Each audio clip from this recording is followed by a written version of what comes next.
Mayong gabi istanan. Amen. Salamat kayo sa mga usaha niya karon. Salamat kayo ni Asa, ni Ara, si Bams. Kaya sa Jesus magkahawa mereka keluarga si Amin. Kenapa keluarga si Amin? Lupa pa dia. Nampang saya mau ampun mo. Selamat sa mayong pag-apot ni Analin sa Manila. Amen. Inaalala ko nga na may Paul Jimbo. Kaulit na diyan. So, salamat na sa ako sa matag-usahan kanya karon. Amen.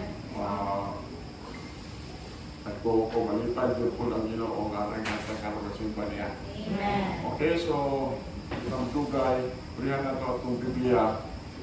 2 Samuel chapter 7. 2 Samuel chapter 7, wala ibutang din na sa slides kay daghan mo kayo na gikan sa chapter 4, paingon sa 17. Chapter 4, paingon sa 17. Okay, manindot ka. 2 Samuel chapter 7, magsugod ta sa verses 4, tamang ta sa 17, tubagan na natin ibasa para dalira. Okay na mo? Amen. Okay, verse 4. And it came to pass that night that the word of the Lord came unto Nathan, saying, verse 5 go. Go and tell my servant David, thus saith the Lord, shalt thou build me an house for me to dwell in. Ano sinatan prophet na siya? Verse 6. Whereas I have not dwelt in any house since the time that I brought up the children of Israel out of Egypt, even to this day, but have walked in a tent and in a tabernacle. Verse 7 go. In all the places wherein I have walked with all the children of Israel, spake I a word with any of the tribes of Israel, whom I commanded to feed my people Israel, saying, why build ye not me an house of cedar? Verse 8. Now therefore, so shalt thou say unto my servant David, thus saith the Lord of hosts, I took thee from this sheepcote, from following the sheep, to be ruler over my people, over Israel. Verse 9 go. And I was with thee with the wilderness, and have brought all of thy enemies out of thy sight, and have made thee a great name like unto the name of the great men that are in the earth.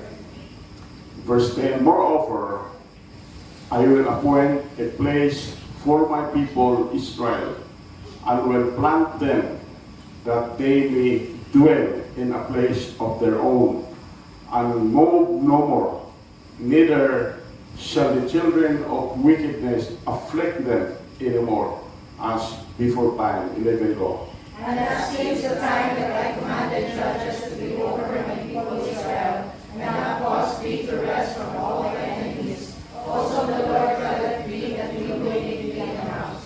Verse 12, and when thy days be fulfilled, and thou shalt sleep with thy fathers, I will set up thy seed after thee, which shall proceed out of thy bowels, and I will establish his kingdom. Verse 14 go. He shall build an house for my name, and I will establish the throne of his kingdom forever.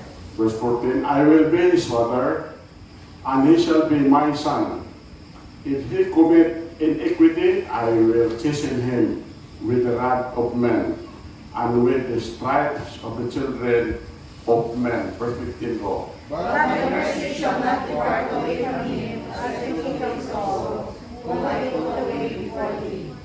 Verse 16, and thine house and thine kingdom shall be established forever before thee. Thy throne shall be established forever. 17 go. According to all his words and according to all his vision, so did Nathan speak unto David. Pagpatalaman mo lang ito, buhay ng mga Diyos. Salamat kayo sa imong pulong, salamat sa imong presensya, salamat sa katapusan na niya karong kagabi, O Lord.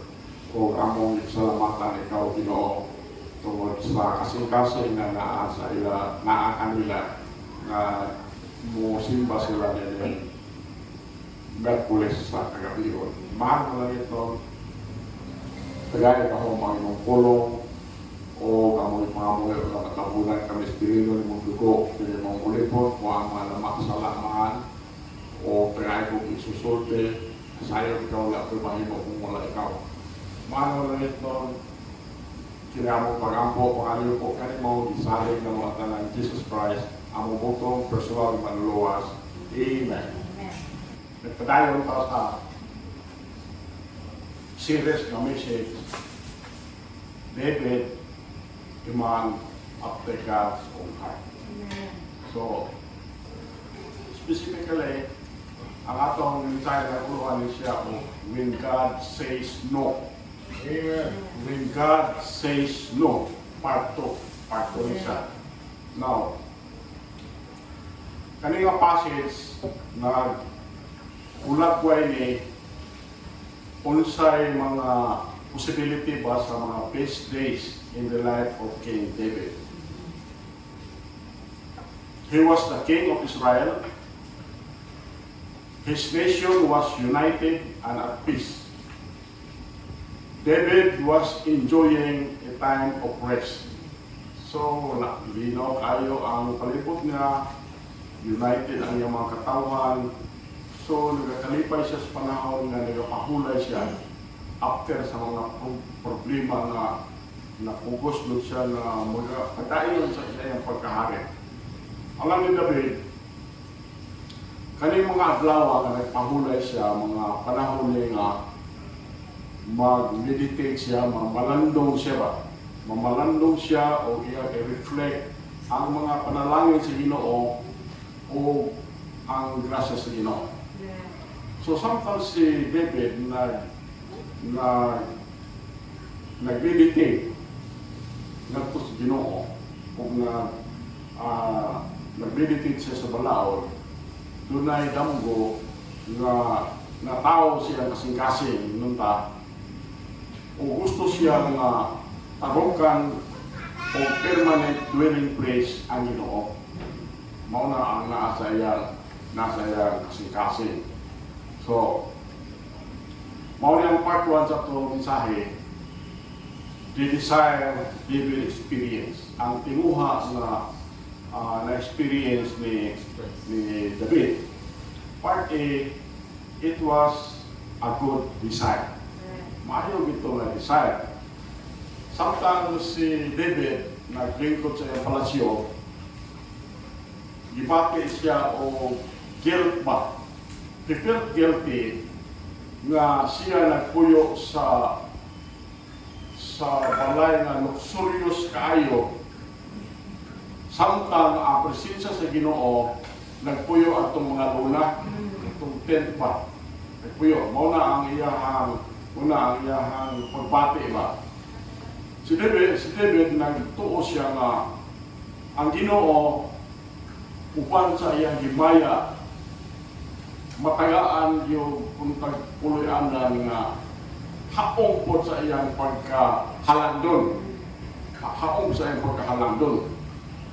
So, mauna ang desire niya, desire ni David. Part B, it was a gracious desire. Si David, wala man siya maghangyo o anything from God at this point. Wala siya maghangyo. Ang iyang desire dili gani siya na kung sa iyang madawat. Ang desire ani niyang panahon na is unsa iyang ikahatag sa Ginoo. So, he wants to give something back to God who has given him. Gusto si David nga muhatag ba siya something, ibalik na sa Ginoo nga daghan kayo gihatag sa Ginoo diha kaniya. So mauna ang it was a gracious desire. Part C, it was a godly desire. Now, si David, wala ko siya ulterior motive in wanting to build the Lord a house. Ang desire lang niya na ang Ginoo mag-glorify na.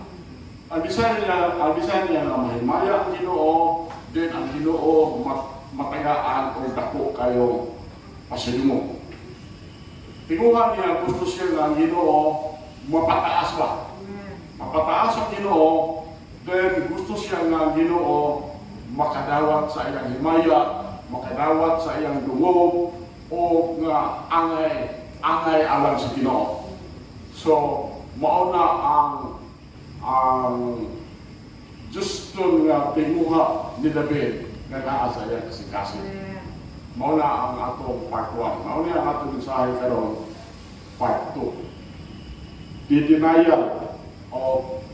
denial David experience. Ang pagdumili nga na-experience ni David. Sa ito nabasa kaniya ni chapter 4, tayo 17. Na itong panahon nga ni uli na si Nathan, o sa propita. Pag uli na ni Nathan sa ilang balay, nga itong gabi una, ang Ginoo na kipag-istorya ni Nathan, o istoryahan si Nathan, nga mubalik ka dito ni David, dahil sulti si David, nga iyang damgo, dili tugikan sa Ginoo, dili tugikan kanako. Mo to instruction sa Ginoo ni Nathan. So, kung atong masabtan ang Ginoo seems to be saying, atong verse 5 to 7, that David's dream to build a temple was not from the Lord. Dili dito gikan sa Ginoo. It had originated within the heart of David. Dito na ito nagsugod sa kasing-kasing ni David. So sa ako nang isulti, the motives were right, but the dream was man's and not God's dream. So, dream damgo sa tao o dili to gikan sa Ginoo. Apa na Ginoo, but when God says no to David, He does not just shatter David's dream. Katong pagsulti bitaw sa Ginoo og no nga to ni David, dili ang Ginoo ba mosulti siya pero dili niya gusto magulog ang mga damgo ni David nga mabiyaan siya nga aduna siya ibutang broken heart. So, when God says no, He tempers His no with some very gracious words. Kung ang Ginoo dahil musulti siya no, ano sa atong gusto, iyang ipahilo na ang iyahang no with uban niya mga pilinhon mga pulo nga iyahang i-design nga mo sokpod sa kasing-kasing ni David. Muaog sa kasing-kasing ni David. So, karong kagabion, atong tanaw nato ni katong mga pulong o makakuha ta siguro makakuha tayong panatabang sa atong kaugalingon nga panahon kung mingon ang Ginoo no. Kung mingon ang Ginoo no. So, mao ni atong leksyon karon kay daghan mga tinguha nato sa kita tinguha nato kasing-kasing din mingon ang Ginoo no. So, sa karan din nato naatan mga pagbati nga murag lain ba ato nang isultihan niya. Number 1, it was tempered by God's provision. Kapag magbalibad sa Ginoo nga ina niya si David kung no, iyang ipahiluna ba uban sa provision sa Ginoo. So, instead of allowing David to give to him, imbes na tugutan niya si David nga tagaan siya, ang Ginoo niya bang gi-turn everything around o gihatag niya, gitagaan niya si David. O niya ang gihatag niya si David. Ipahinumduman niya si David sa iyang dakong grasya niya atong gikuha siya gikan atong magbalantay lang sa karnero, gihimo siyang hari sa Ginoo. So, isultihan siya, he reminds David of his great grace in taking him from leading the sheep. God in His grace, nahibalo man ta, tungkol sa grasya sa Ginoo, si David, gikuha siya from nobody and made a somebody out of him. So yun ang kanang, magbalantay na kay karnero, nahimo kang hari. So, kung atong ma-notice niya sa verse 9, ito giwasa, God tells David that He has made him a celebrity. Gihimo siya sa Ginoo nga celebrity. Everybody knows who David is. Ang matag usab bisan dito sa kabalo sa kinsa si David. David is reminded that he has been made the partaker of God's rest. David is reminded that he has been made the partaker of God's peace, partaker of God's victory, and partaker of God's power. So, mao ni ang gisulti si Ginoo, dili ba alam sabi ng utang no? Sakto lang ang no diha, dili na i-explain ba? Pero ang Ginoo lahi na isa mo sulti sa no. Iya dunay siya mga pulong na isulti sa tao na murag gipati na disappointed sa mga tinguha na siya kasi iyang kinabuhi. Partly, it was tempered by God's promises. Ipahiluna din sa Ginoo ang iyang no pinaagi sa makasaan sa Diyos. David had a desire to build a house for the Lord. But God tells David that God is going to build David a house. Verse 11. In verses 12 to 15, the terms of the David covenant are given. Gihatag sa Ginoo ang David covenant ngadto sa ni David ikas Ginoo. Ang Ginoo nagsaad ni David nga tagaan siyang usa ka anak. Kani nga anak maglakat na uban sa Dios o kanang mataa, he will be treated as a son by God. He will be treated by God as a son by God. He will be established in His kingdom. Makamugna siya ibugna siya sa iyang ginarian, and he will be chastened when necessary. Kung makasala siya, padlungon siya sa Ginoo. God tells David that this son will build a house for God. Kung nahibalo ta nga kaning bataa, maone si Solomon. So surely, these promises brought peace to the heart of King David. So yun nga siya nga, wala, di ko matugot na ikaw maghilo o palay anak anak mo, pero tagaan anak na maon mo himo anak palaya anak ko. So wala ang gihimo sa sulti si Ginoo ngadto ni David. Part C, it was tempered by God's plans. Ipahimutan doon niya ang iyang pag-istorya ni David pilagi sa plano si Ginoo. God is saying, David, you want to build me a house, but I am telling you that I am giving to build your house. Mao na gisulti sa Ginoo. Mabasa na to sa atong nabasa dire. Ina David gusto magtukod sa akong balay, apan gusto na ko isulti nimo nga ako may gustong mo tarok sa imong panimalay. I will establish, ingat siya, tanawar ko, I will establish your throne forever. Amen. Sa ina ka? So, makairon ka kung grabe yung na-promise ginawa ito ni David. So, David discovered that our dreams that we have for our lives are not always part of God's plan for our lives.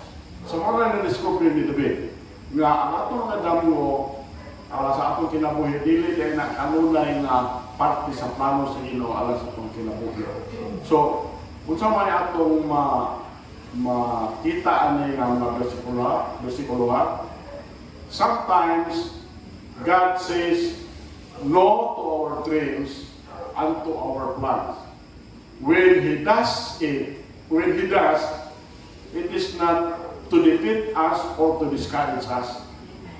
Ang himuon sa Ginoo, kung maingon siya no sa atong nagdamo sa atong nga plano, kung iyan ang buhaton nga mingon sa Ginoo, dili niya tinuha nga mapildi ta ba or ma-discourage ta. Iyahaning buhaton because ang Ginoo doon na pa'y something far better than we could have ever imagined planned for us. So, mauna ang paagi sa Ginoo nang ato naman ni misulti kanunay nga kung ngayon ang Ginoo nga no sa atong tinuha sa atong kinabuhi. Una-una ikaw nga anak sa Dios, doon na pa'y laing plano ang Ginoo alang kanimo nga wala pa nimo gidamgo. Mas maayo pa sa imong gidamgo. Mao na pamaagi sa atong buhay nga Dios. So, David thought he would build a temple and that would be the end of it. Mao na ang una ni David. So, he found out that it was not God's will for him to build a temple. So, nakadiscover siya na dili na kabubuton sa Diyos nga magtukod sa templo. He also found out that God has some things planned for his future that he never could have dreamed up in his own. So, ang uban na to, some of us have witnessed the death of our dreams. So, kung dunay uban ka nato nga naka-witness ta sa kamatayon sa atong nawala ang atong mga damgo.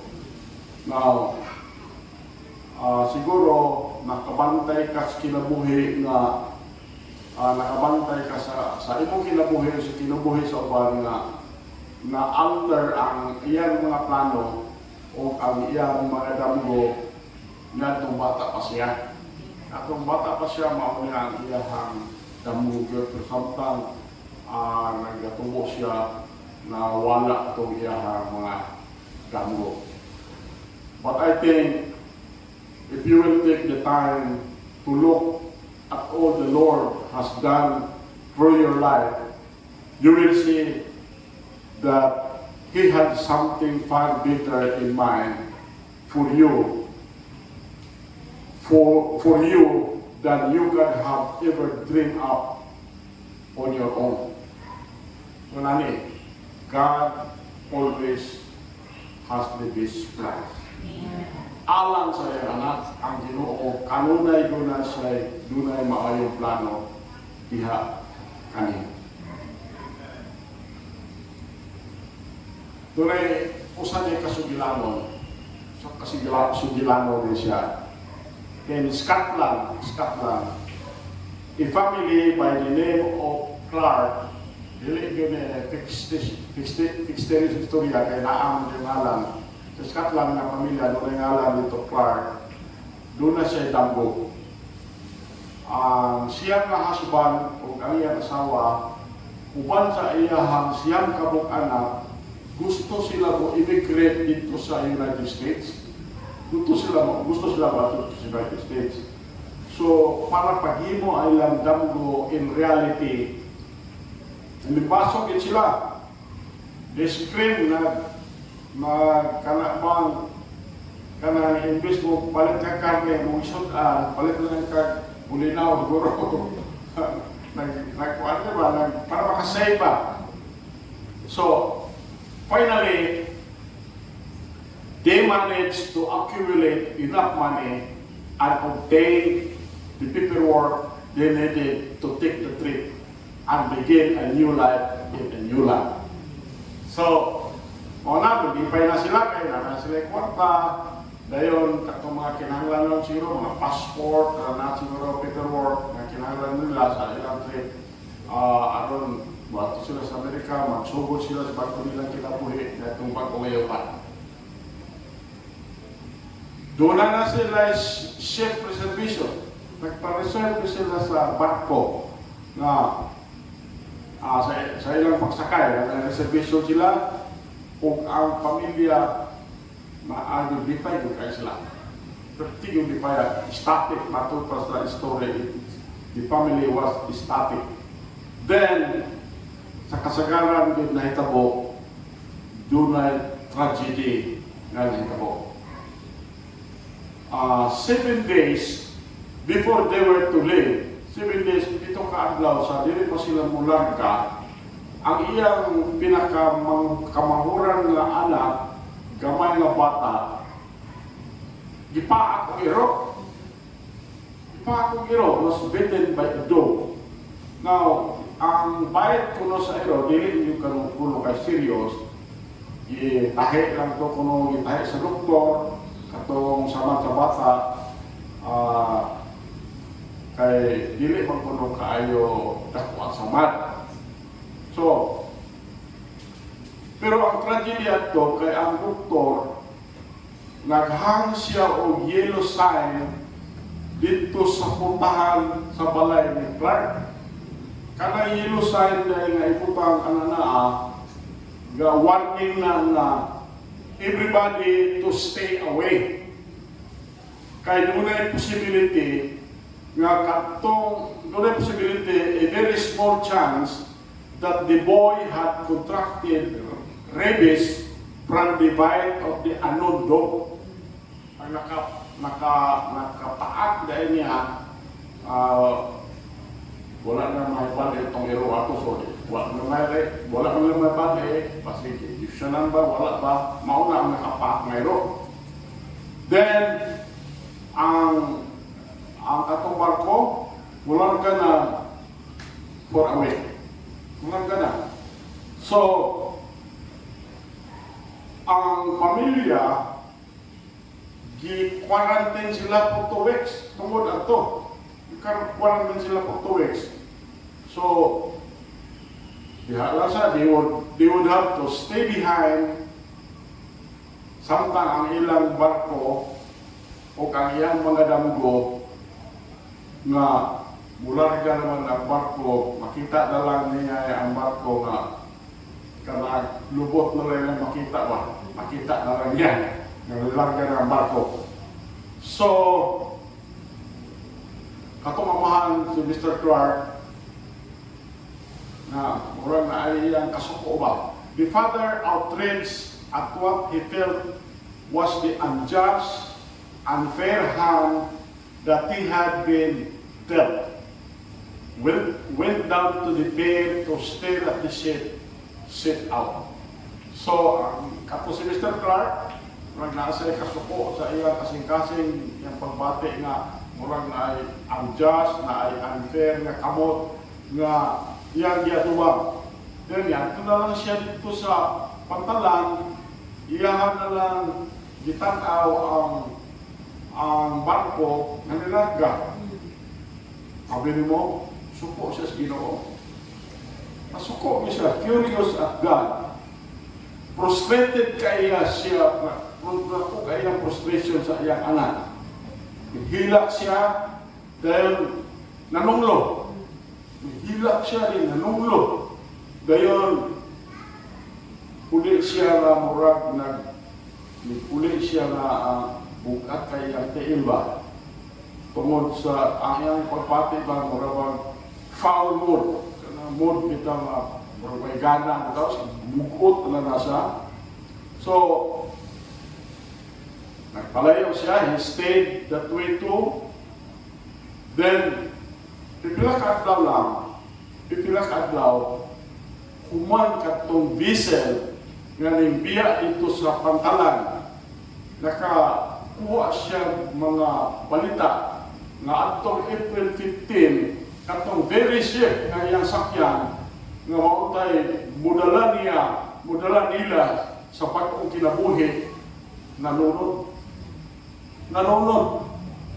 So, mao to ang barko nga Titanic. Katong dako kay nga barko nga Titanic nga matud pa sa ila bisan pag kuno Ginoo nila kanunod ato. Nanunod the Titanic had gone down. So, sa ilang nakita na apil dito sa pagkanunod, kinabuhi 1,500 passengers. Ang Titanic, kabalungan mo siguro ng Titanic. So, pagkadungog niya ng balita, si Mr. Clark's attitude was instantly transformed. Nakutrog yun ang iyang kinaiyan. Excitedly, enthusiastically, eagerly, iyahang halok ang iyang anak. Gihalok niya ang iyang anak. Then plainly, powerfully, and prayerfully, nagpasalamat sa Ginoo. Salamat sa Ginoo nga ang ilang kinabuhi gisped pa gyud. Katong tragedy na tragedy nila paak yang anak o iro na nahimo tong kadaugan sa ilang kinabuhi. So, some folks in this room, base doon din sa ato, have watched as your plans for your life have been shattered and broken.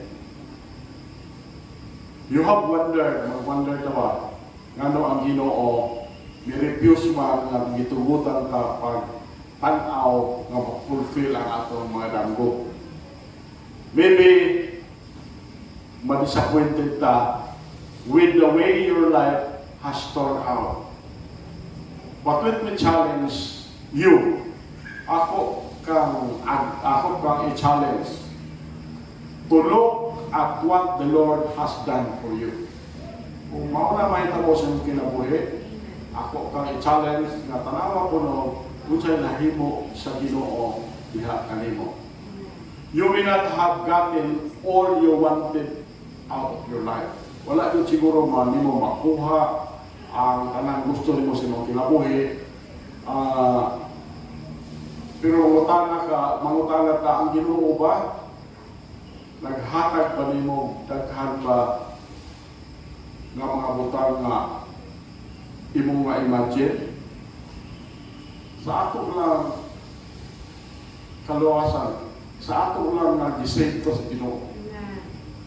Kana lang, gisave ko sa Ginoo, pinagi siya ang grasya.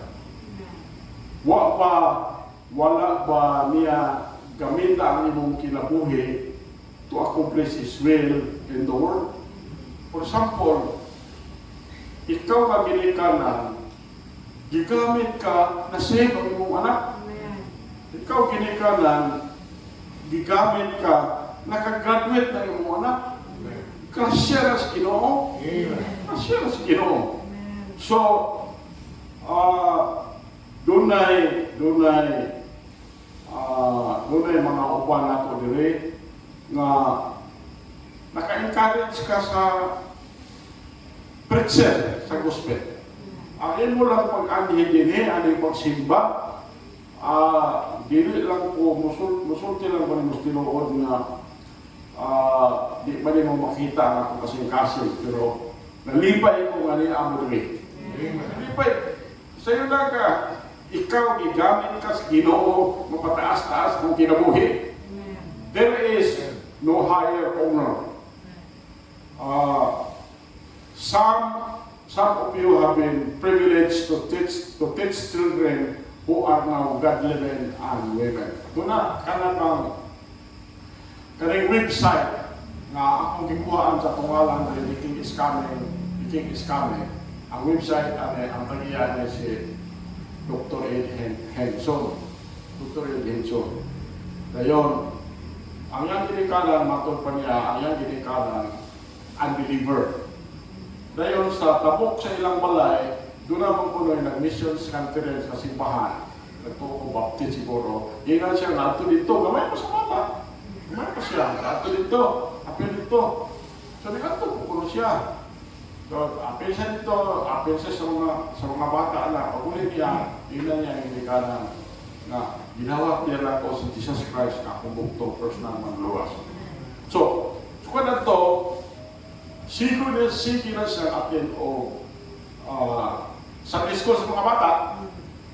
Sabi mo, karon si Ed Henson, nagtupod sa eskwelahan na sobra na katausan kayo, sobra na tausan na itudluan sa pulong si Ginoo. Iyon siya na, sabi mo na iyon ani ko, nanan sa website ka ng thekingiscoming.com. Nanan sa website, sabi mo na iyon ani ko, tungod atong maestra nako sa gamay pa ko nga gitudluan ni sa pulong sa Ginoo.